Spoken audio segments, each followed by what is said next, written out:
ও সম্মানিত বিভিন্ন গ্রাম হতে আগত জমিয়ত প্রেমী বন্ধুবর্গ, আজকে আমরা এখানে মোরারই ব্লক জমিয়ত নেতৃবৃন্দের আহ্বানে আমরা এই অনুষ্ঠান ভবনে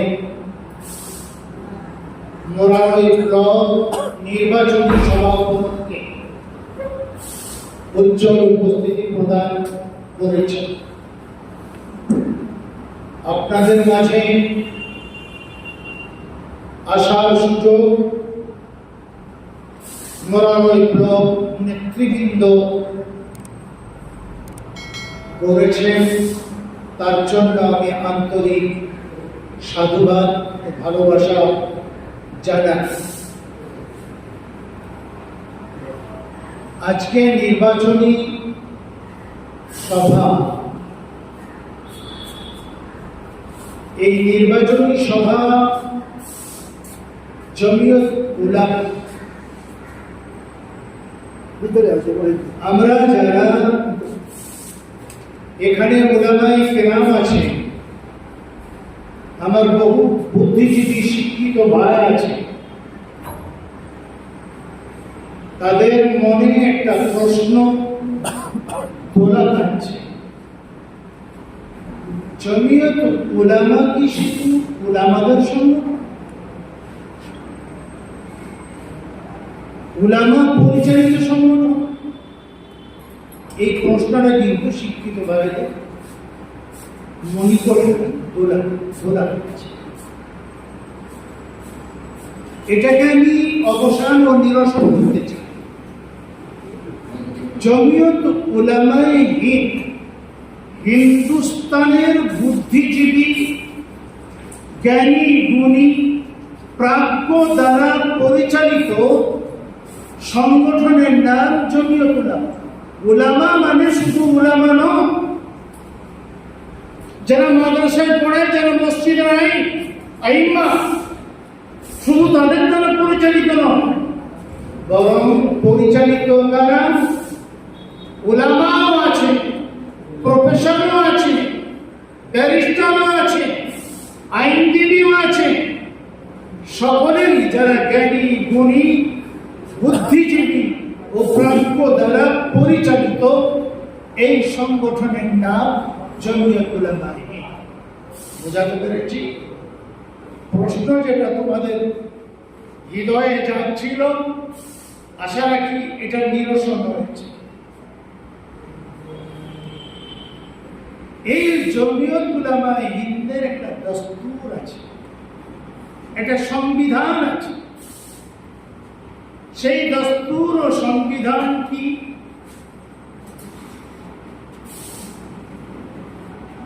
দস্তুর ও সংবিধানে আছে জমিয়ত উলামায়ে হিন্দের যে ঝান্ডা হবে এটা হবে সাদা কালো। নাম্বার 1, কেন? মক্কা বিজয়ের সময় হযরতে আয়েশা সিদ্দিকা রাদিয়াল্লাহু তাআলা আনহা যে দোপাট্টা ছিল, ওড়না ছিল, সেই দোপাট্টা ও ওড়নার রং ছিল সাদা কালো।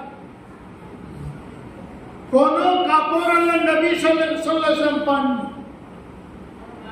সেই সময় আয়েশা সিদ্দিকা রাদিয়াল্লাহু তাআলা আনহা ওই দোপাট্টা ওড়নাকে নিয়ে লাঠির দ্বারা উপরে উঠিয়ে দিলেন, বিজয় পতাকা উত্তোলন করলেন আর বললেন, বদলা নয়, বদলা নয়, বদলা নয়, খুনের বিনিময়ে খুন নয়, অত্যাচারের বিনিময়ে অত্যাচারী নয়।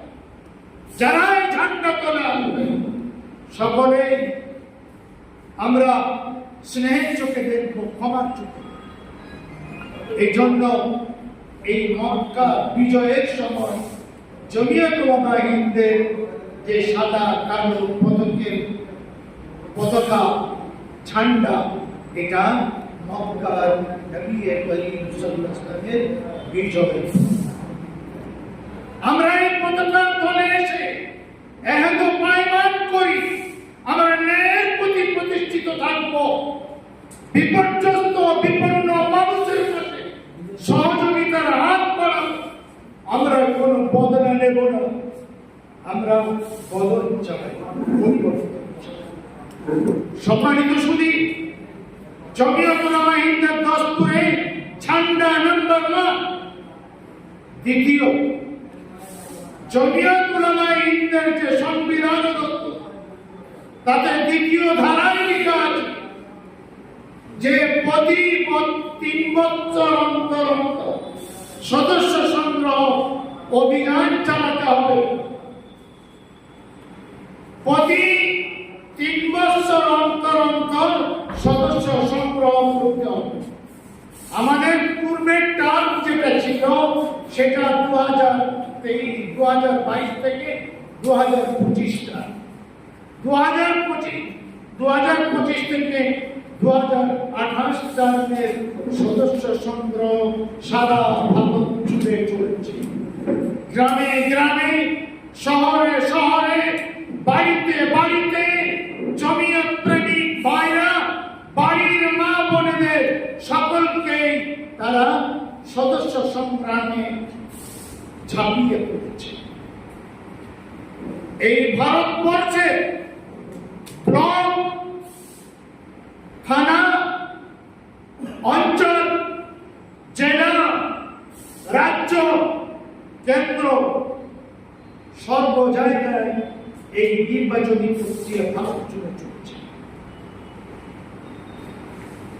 কোথায় ইউনিট তৈরি হবে, কোথায় জমিয়তের শাখা তৈরি হবে, এর দস্তুর বলে দিয়েছে। একটা শাখা তৈরি করতে গেলে মিনিমাম 500 সদস্যের দরকার। একটা ব্লক তৈরি করতে গেলে মিনিমাম 5000-6000 সদস্যের দরকার। সমস্ত দস্তুর এর রূপরেখা তৈরি করে দিয়েছে। সম্মানিত সুধী, আমাদের এখানে নুরানয় আমি বেশ কয়েকবার আপনাদের মাঝে এসেছি, আপনাদের মাঝে বসেছি, আপনাদের মাঝে আলোচনা করেছি। এখানকার মানুষ, এখানকার উলামা, এখানকার বুদ্ধিজীবী, এখানকার সার্ভিস হোল্ডার সকলকে আমি শ্রদ্ধা জানাই। যারা জমিয়তের পাশে আছে এই কঠিন মুহূর্তে, যে 200 বছরে ইংরেজ দ্বিজাতিকরণ মেরুকরণ করতে পারেনি, তারা আজ কেন্দ্রীয় সরকার এই 10-11 বছরে যে বিভাজনের রাজনীতি খেলেছে, যার বীজ বপন করেছিল ইংরেজ, সেটা সফল কাম করছে কেন্দ্রীয় সরকার, বিজেপি সরকার। ঘৃণা ও বিদ্বেষ ও নফরতের রাজনীতি তারা গ্রামে গঞ্জে খেলছে। জমিয়ত উলামা হিন্দ এর তীব্র প্রতিবাদ গণতান্ত্রিক প্রক্রিয়ায় করে যাচ্ছে। জমিয়ত উলামা হিন্দ গণতান্ত্রিক প্রক্রিয়ায় তার আন্দোলন করছে। সম্মানিত সুধী,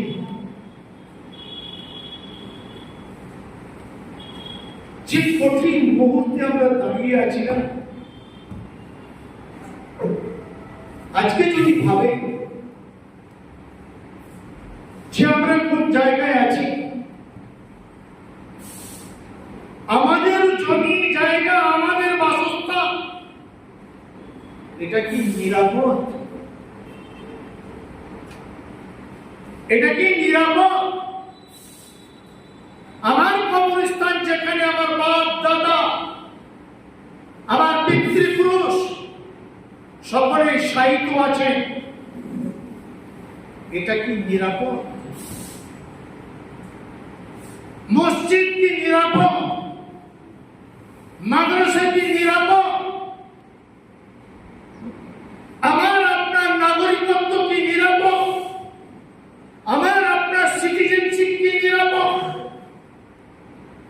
আমি আপনাকে ভয় দেখাচ্ছি না, আমি আপনাকে ভয় দেখাচ্ছি না, আমি আপনাদেরকে এই কথাগুলো বলে সন্ত্রস্ত করছি না, বরং বিবেক দিয়ে বিচার করার কথা বলছি। ভারতবর্ষের বুকে অনেক সংগঠন আছে, কিন্তু এই সংগঠনের নেতৃবৃন্দ সরকারের টাকায় বিক্রি হয়ে যায়।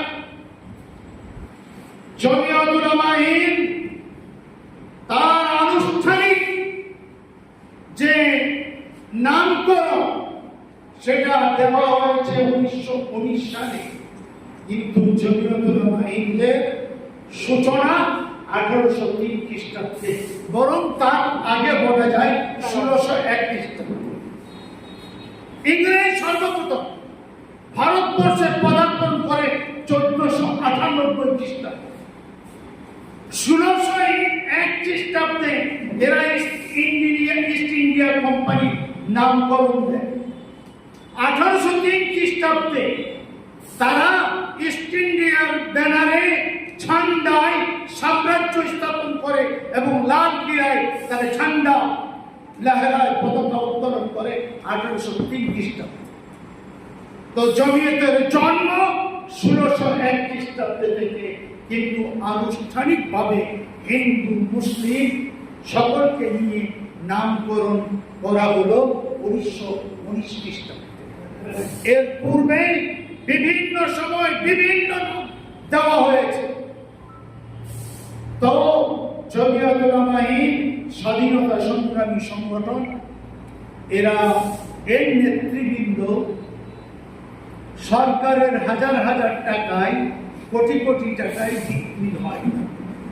এনাদের কমর মজবুত, শরীয়তের সাথে কোনো সমঝোতা নেই, কোরআনের সাথে কোনো সমঝোতা নেই, মাদ্রাসা মসজিদের সাথে কোনো সমঝোতা নেই। যখনই কোনো আজ আসবে জমিয়ত উলামা হিন্দ চোখে চোখ রাখিয়ে কথা বলার শক্তি রাখে। কেন রাখে? তার পিছনের অবদান। আজ যে কেন্দ্রীয় সরকার আছে তারাও জানে এই স্বাধীনতা সংগ্রামী সংগঠন এই ইংরেজ সরকারকে উৎখাত করার ক্ষমতা তাদেরই ছিল। আজকে তারই প্রজন্ম এই সংগঠনকে নিয়ে চলছে, তারই রুহানি সন্তান। আমি আপনি সকলে হুসেন আহমদ মাদানী রহমতুল্লাহ আলাইহির রুহানি সন্তান, হযরত কাসিম নানতুবি রহমতুল্লাহ আলাইহির রুহানি সন্তান, হযরত শাহ আব্দুল আজিজ দেহলভী রহমতুল্লাহ আলাইহির রুহানি সন্তান, हज़रत मुजद्दिद किसानी रहमतुल्लाह अलैह रूहानी संतान। जब तक हमारा खून आएगा तब तक हम किसी के सामने सर नहीं झुकाएंगे। যতক্ষণ পর্যন্ত রক্ত থাকবে ততক্ষণ পর্যন্ত কাউরির সাথে কোনো সমঝোতা নেই। শরীয়তের উপর আঁচ এনে আন্দোলন করতে আমরা পিছপা হব না। যখন যেভাবে আমাদেরকে কেন্দ্রের পূর্বসূরি যে আদেশ যে নির্দেশ দেবেন আমরা ঝাঁপিয়ে পড়ব। যদি আগুনে ঝাঁপাতে হয় আমরা আগুনে ঝাঁপাবো। আমাদের প্রয়োজনে আমরা গুলি খেয়ে বুক ঝাঁঝরে করে দিয়ে দিনকে বাঁচাবো, কুরআনকে বাঁচাবো, হাদিসকে বাঁচাবো, ওয়াক্ফ প্রপার্টি বাঁচাবো ইনশাআল্লাহ। আজকে বলছে জমিয়তের কি প্রয়োজন, জমিয়তের কি প্রয়োজন, জমিয়তের কি প্রয়োজন। আমরা যারা এখনো বাজারে ঘাটে দেশে বিদেশে চলাফেরা করছি, ঘোরাফেরা করছি, এটা জমিয়তের অবদান। জমিয়ত অত্যন্ত প্রয়োজন। বর্ডার সিকিউরিটি, বিএসএফ, আর্মি, ডিফেন্সের যারা আছে তারা সকলকে দেশকে যেমন সুরক্ষা করে চলেছে, অনুরূপভাবে জমিয়ত উলামা হিন্দ মুসলমানদের সুরক্ষার জন্য অত্যন্ত প্রয়োজনীয় হিসাবে কাজ করছে। শুধু মাদ্রাসা মসজিদের জন্য নয়,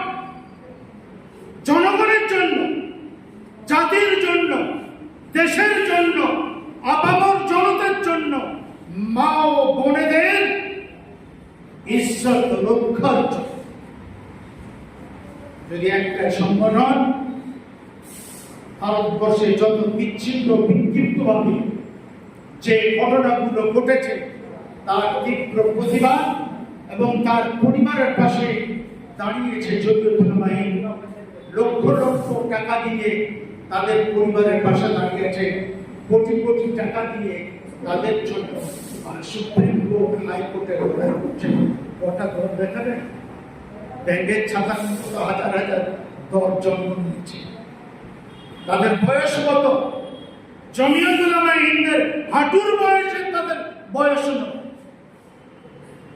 আমি তাদের সমালোচনা করছি না, যদি জাতি কাজ করে তাদেরকে আন্তরিক ভালোবাসা করে। আজকে আমরা সকলে জমিয়তের ঝান্ডা তোলে আসি, জমিয়তকে মজবুত করি, জাতিকে মজবুত করি, দেশকে আমরা মজবুত করি। হ্যাঁ, আজকের আপনাদের এই মঞ্চ থেকে এটাও বলতে চাই, যদি কোনো বিদেশি ভারতবর্ষের বুকে যদি লাল চোখ দেখায়,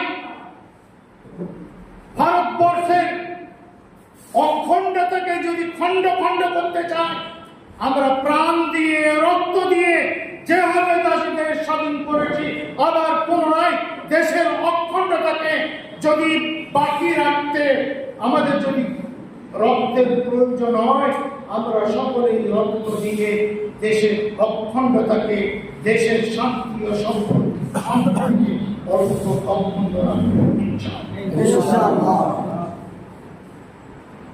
আপনারা কারা?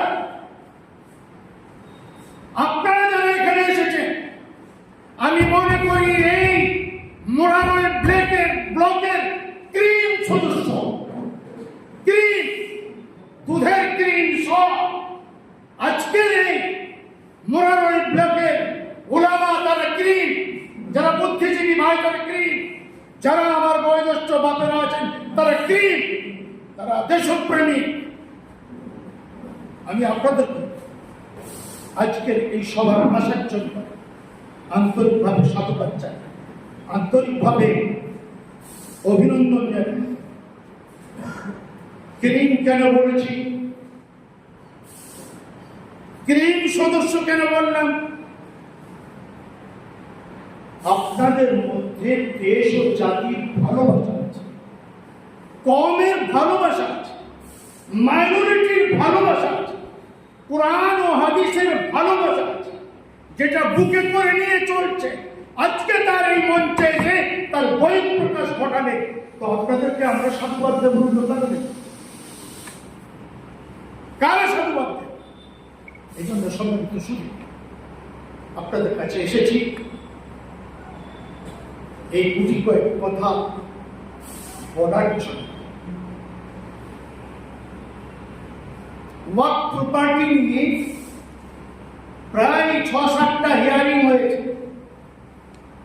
এখন তারা কোন বিচারপতি, সুপ্রিম কোর্টের বিচারপতি রায় দেয়, উভয়ই বায়ান নিয়েছে, অলকনামা নিয়েছে, কিন্তু রায় দেয়। এখন যেটা আমার আপনার মাথার উপরে খাড়া চলছে সেটা কি?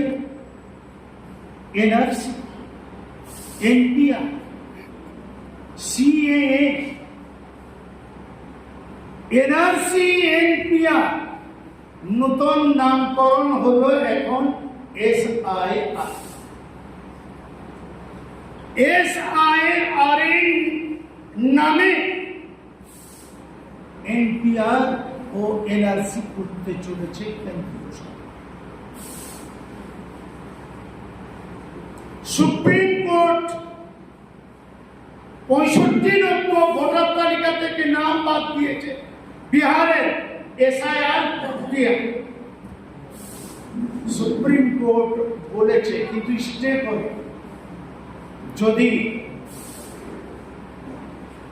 গণহারে নাম বাদ যান তাহলে আমরা চোখ বুঝে থাকবো, আমরা চোখ বুঝে থাকবো না। আমরা কঠিন হাতে এর সমাধান করব। যখন এরা নতুন লিস্ট বিহারের বার করলো, বার করার সাথে সাথে সুপ্রিম কোর্টে এলো, দেখলো 65 লক্ষ নাম। ইলেকশন কমিশনকে ডাকলেন, তাদেরকে ডেকে বললেন, আপনি কোন বিচারের বলে, কিসের ভিত্তি আপনি এদেরকে ভোটার তালিকা থেকে বাদ দিয়েছেন, সেটা আপনার ইলেকশন কমিশনের যে ওয়েবসাইট আছে তাতে আপনাকে বিস্তারিত জানাতে হবে। এখানেই থেমে থাকলেন না, বললেন ওয়েবসাইটে দেওয়ার পর প্রতি বিডিও অফিসে আপনার এই বিডিও যে ব্লক অফিস আছে, যতগুলো অঞ্চল ও গ্রাম আছে তার লিস্ট এই বিডিও জানাতে হবে। এখানেই ক্ষান্ত থাকলেন না, বিচারপতি বললেন ব্লকেও জানাতে হবে, আর প্রতি অঞ্চলেও যাদের নাম ভোটার লিস্ট থেকে বাদ দিয়েছে, কি কারণে বাদ দিয়েছে সেই লিস্টও জানাতে হবে।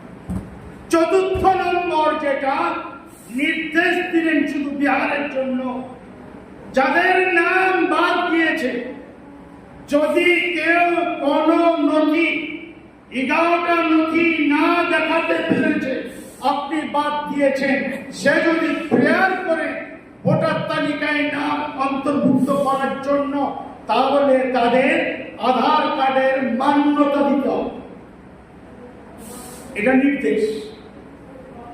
এর আগে দিয়েছিল কি পরামর্শ, এর আগে দিয়েছিল পরামর্শ যে আধার কার্ড, ভোটার কার্ড, রেশন কার্ডকে একটু বিবেচনার জন্য আপনাদের কাছে অনুরোধ জানাচ্ছি ইলেকশন কমিশনের কাছে।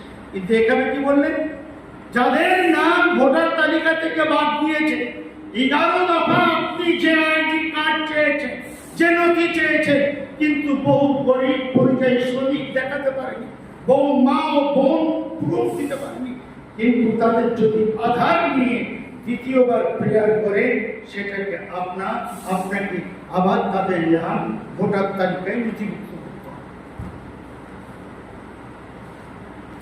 সম্পূর্ণ জমিয়ত উলামা হিন্দ আসামে যে এনআরসি হল 24 লক্ষ নাম, তাদেরকে বিদেশীকরণ বলে চিহ্নিত করা হল।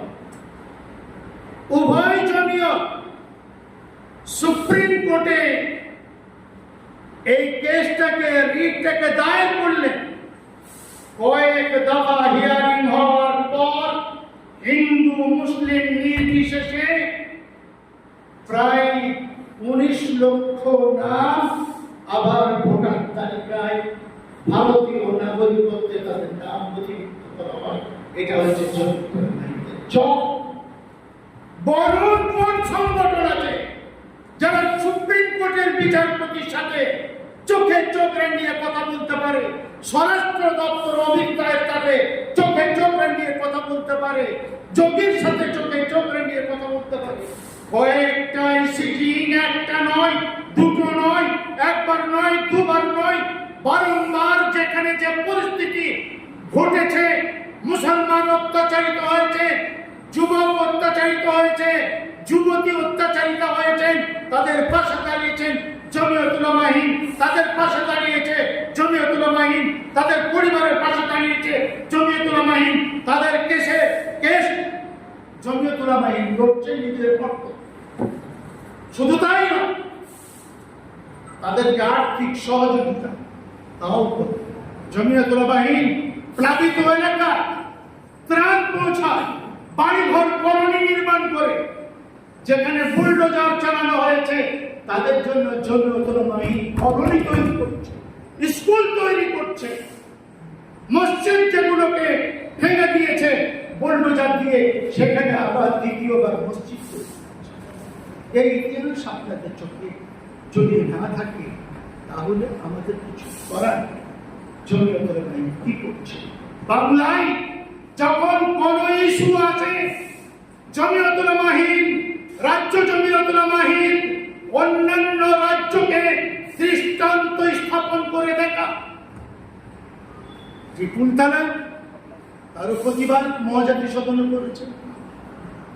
কলকাতায় ধর্মতলায় কয়েকটা প্রকাশ্য সমাবেশ করেছেন, এনআরসি করেছেন, এনপিআর করেছেন, ওয়াকফ প্রপার্টি যুদ্ধে করেছেন, নুপুর সরকার যুদ্ধ করেছেন। এমন কোন ইস্যু নেই যে ইস্যু ভিত্তিক আন্দোলন হয়। আপনারা বলবেন যে আমাদেরকে মাঠে নামার কথা বলেন, আমাদের যারা কেন্দ্রীয় নেতৃবৃন্দ আমলা আছে, রাজ্যের আমলার 21 জনের মধ্যে আমিও আছি, যখনই ভারতবর্ষের কোন অস্থিরতা পরিস্থিতি, অশান্ত পরিস্থিতি রাজ্য এবং কেন্দ্রে তৈরি হয়, ইমিডিয়েট রাত 9টা 10টায় মিটিং করে সিটিং করে সিদ্ধান্ত নেওয়া হয়। ভার্চুয়াল মিটিং কেন্দ্রের সভাপতির সাথে হয়, তাতে আমরা রাত 11টা 12টা পর্যন্ত মিটিং করেছি কলকাতাতে। সম্মানিত শুনি, তারা বলেছেন ধীরে চলো, রাস্তায় নেমো না। তারা যাচ্ছে রাস্তায় নেমে দাঙ্গা করতে। আমরা যে আন্দোলন করছি, এই আন্দোলনের মুখটা এবার হিন্দু মুসলমানের ভাগ হয়ে যাবে। এই জন্য রাস্তায় নামতে যান, গণতান্ত্রিক প্রক্রিয়ায়, সাংবিধানিক প্রক্রিয়ায় যেগুলো আন্দোলন করার দরকার আমরা করছি।